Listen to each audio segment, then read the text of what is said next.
siellä ne lampaat onkin. Töissä. Ja se, minkä takia he on täällä töissä, on, että täällä on aina ollut. Pitkät ajat on ollut eläimiä laitumella. Tuli muutama vuosikymmentä väliin, kun tämä kasvoi umpeen. Ja nyt tarvitaan taas lampaat takaisin, että säilyisi tämä arvokas kasvillisuus. No niin, eilen aloitettiin tämmöinen projekti haravointi, Hakamaan haravointi, kevätsiivaus. Tai luodaan hyvät mahdollisuudet hienoille ketokasveille kasvaa. Eli yhteistyötä. Me ihmiset tehdään jotain, niittoa, puuston harvennusta ja lampaat sitten tekee sen suurimman määrän työn. Voi että, täällähän on tehty hirveästi hommaa. Vitsi, ihan mahtavaa, kun tää maa pääsee esille ja karike lähtee. Alueelle on kiva palata aina. Kiva tulla katsomaan, mikä merkitys sillä omalla työllä on. Ja se motivoi tekemään, kun huomaa, että sillä on merkitystä. Ja nyt tässä menee kastikkaa ja kieloa ja sananjalkaa. Ja sama se haravointi, mitä tehtiin tuolla keväällä, niin kyllä sinne on tullut aika paljon kaikkea alkanut kasvaa. Ajuruohoa ja metsämansikkaa ja silläkin oli merkitystä. Tänne olisi hyvä tulla vielä syksyllä. Niittämään sen, minkä lampaat on jättänyt, mutta lampaat jää tänne nyt hommiin syömään ja tekemään sen työn, minkä he voi tehdä. Ja me toivottavasti tullaan sitten tekemään se loppuun.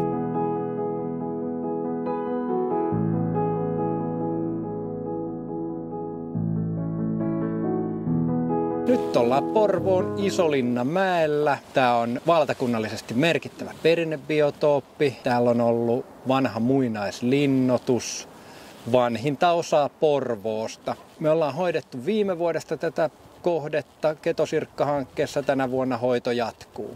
Tätä vallia me ollaan viime vuonna hoidettu. Sieltä on poistettu paljon isotuomipihlajan vesakkoa. Nyt talven aikana on tullut taas risuja aika paljon alas, mitkä on hyvä siivota pois, ettei ne peitä kasvillisuutta. Ja täällä näkee, miltä se on näyttänyt aikaisemmin.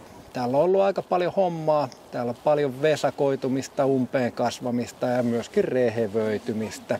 Mutta täällä on myös erityisen arvokasta lajistoa, paljon hyvää perinnebiotooppien tyypillistä kasvillisuutta, muinaistulokkaita, jotka liittyy tähän aikaan, kun täällä on ollut muinaislinnoitus. Ja täällä yhtenä uhkana on myös eroosio, eli kun nämä on kaivettuja rinteitä 500-600 vuotta sitten muotoiltu tämä linnoitus tähän, ja myöhemminkin tästä on vielä kaupungin rakentamiseen otettu hiekkaa, niin nyt tätä vähän vaivaa se, että tästä maa-ainekset valuu. Sen takia täällä on liikkumista rajoitettu, ettei ulkoilijat mene kävelemään tonne ja aiheuta eroosiota. Tämä on tosiaan luonnonsuojelualue ja lisäksi tämä on vielä museoviraston rauhoittama kohde kiinteänä muinaisjäänteenä ja aivan Porvoon vanhan kaupungin kupeessa erittäin kauniilla paikalla.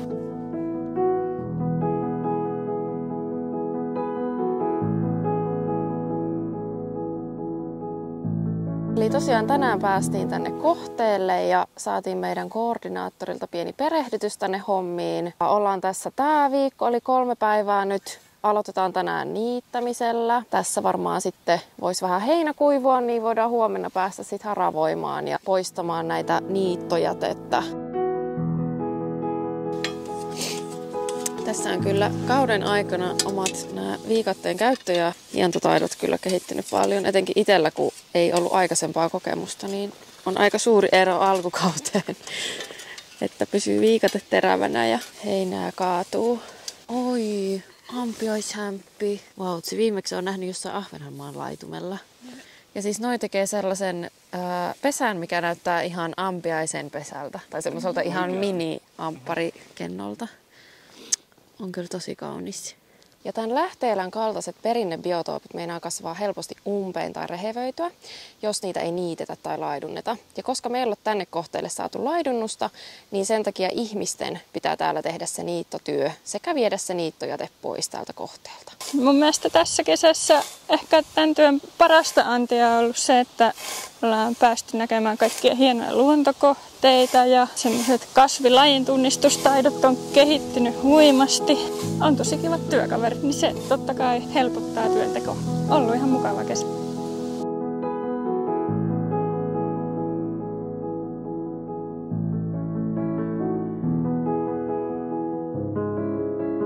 Mennään tuonne mäelle, siis tuossa on nuo portaat, mitkä on varmaan nyt korjattu. Ja tuossahan siis näkyy nyt noita vaahterot, mistä pitäisi päästä eroon.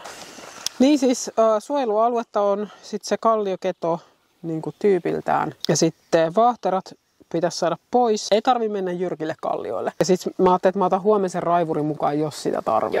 Siis että kun toi on niin vaikea kulkustaa, että se on niin painava.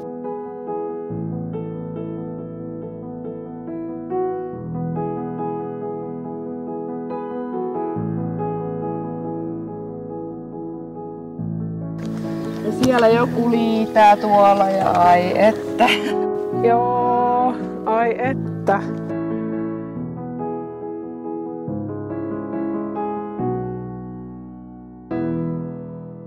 Aika kiinnostava nähdä, miltä tämä näyttää, kun ollaan heinäkuussa käyty viimeksi. Noin vaahterat, kun leikattiin alkukesästä, niin nyt näkee hyvin, että miten ne on kasvanut, niin pitää ottaa valokuva, niin saa semmoisen vertailun aikajanaan, että alkukesä ja loppukesä.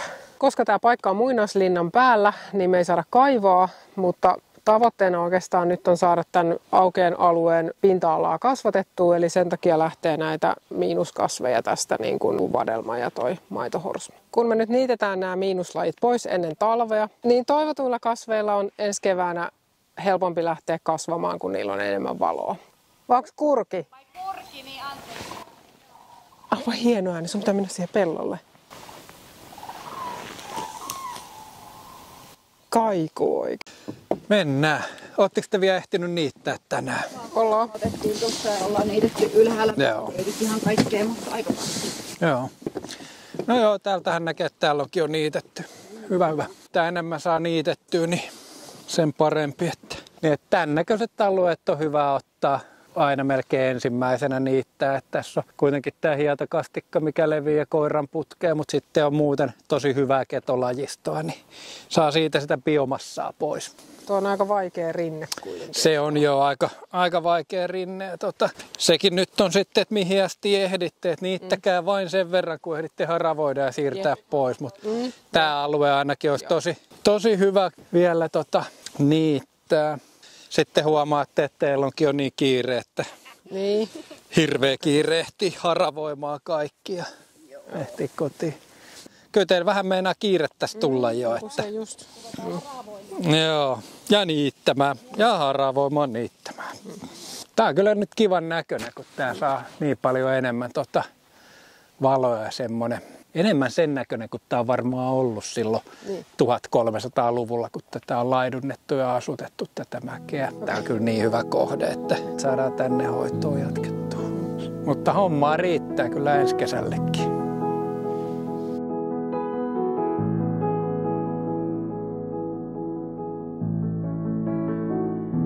Eli tänään mennään vähän jatkaa tuonne Vallisaareen, että mihin jäätiin viimeksi. Et siinä oli tosi rehevöitynyt se yksi kohta ja sitten vähän sellaista ketoa, vähän parempaa lajistoa, niin katsotaan, onko ne ehtinyt siementää, että voiko niitä sitten nyt niittää. Tämä on siitä hauska ketosirkan kohde, että täällä pääsee nauttimaan luonnosta, mutta myös nykytaiteesta Helsingin Biennaalissa. Eli sitten sehän olisi tämä puoli. Joo, tässä sitä onkin sitten puuhaa tälle päivälle. Vallisaaren hoidosta vastaa Metsähallitus, eli tehdään heidän kanssa yhteistyötä. Ja me ketosirkasta käydään täällä kauden aikana noin 7 päivän ajan. Ja sitten toi kausihan kestää ihan tuolta huhtikuun alusta syyskuun loppuun. Eli tosiaan tämä on entinen sotilassaari. Tämä on ollut vasta melkein 10 vuotta auki yleisölle. Ja täällä on semmoinen jännä juttu, että sen sotilashistorian takia täällä voi olla räjähteitä maaperässä. Ja sen takia täällä ei saa ollenkaan kaivaa. Ja meidän työtehtäviin täällä kuuluu sitten vaan niittäminen, niittojätteen poisto, vesakon raivaus ja vieraslajien poisto. Mutta vieraslajeja me ei voida kaivaa juurineen. Eli se on sitten tommonen erityinen juttu täällä. Ja koska tämä kohde on aika pahasti rehevöitynyt, niin me ollaan täällä tekemässä hoitotöitä, että saataisiin nämä luontoarvot säilytettyä.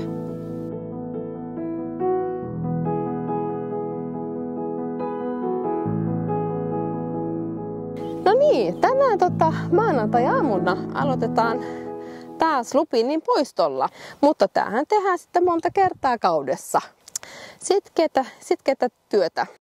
Tämä työ on kyllä tosi fyysistä, että se kyllä tuntuu aina kauden alussa, että kun tekee koko päivän, niin kyllä se saattaa tuntuukin kehossa ja löytää lihaksia, mistä ei tiennytkään, että on. Niin muistaa pitää kunnolla taukoa, ainakin kauden alussa ja sitten huomaakin kauden lopussa, että on rautakunta. Meidän kaikki kamat koossa. Hienosti nämä on. Viikatteet on koossa ja kiristetty. Haravat on siinä. Lupinnipussit. Ollaan taas Paikkarin torpalla. Kauden viimeisimpiä töitä tehdään. Tässä meillä on vähän erikoinen päivä tänään. Meillä on ihana ryhmä talkoolaisia, niin tulee paljon tehtyä. Täällä ollaan niittämässä, poistetaan lupiinia, poistetaan vesakkoa, eli jokaisella paikalla tapahtuu jotain nyt sitten. Tässä työssä on ihan parasta, että pääsee konkreettisesti tekemään jotain hyvää perinnebiotooppien hyväksi. Ja on ihana seurata sitä oman kädenjälkeä ja tulla ensi vuonna katsomaan, että mitä se teki viime vuoden työt. Ei täällä mitään. Tuossa on kissankäpälää ihan vähän tuolla alhaalla. Niin Toikin oli vielä pari vuotta sitten toi alue, mitkä te nyt olette tehoniittänyt, niin joo. Se oli ihan semmoista korkeat vesakkoa. Ja tässäkin tää rinne, niin tässä oli aika paljon nyt lupia, niin ne on tänään nyt kaivettu onneksi pois. Kyllä, joo. Ne vaan kasvaa koko ajan. Joo. Ei voi mitään. Tai voishan sille, jos olisi aikaa. Niin, ja tarpeeksi enemmän työntekijöitä tai jotain, niin kerkeisi tehdä kaiken. Joo, kuukausi vielä jäljellä, mutta 4 viikkoa alkaa mennä loppuun kohti ja ehkä tulee vähän haikea olo myös. On ollut mahtava työporukka, aina on ollut hauskaa tulla töihin. No niin, Tuomo, tsemppiä! Ja kiitos teille, kun järkkäsitte tätä hyvää sää tänne. Tämä oli ihan todella hyvä. Kiitos meidänkin puolesta, Jari ja Tuomo ja minä. Meillä on vähän helpompi homma tulla seuraavan kerran töihin tänne, kun on näin iso osa tehty jo. Mahtavaa!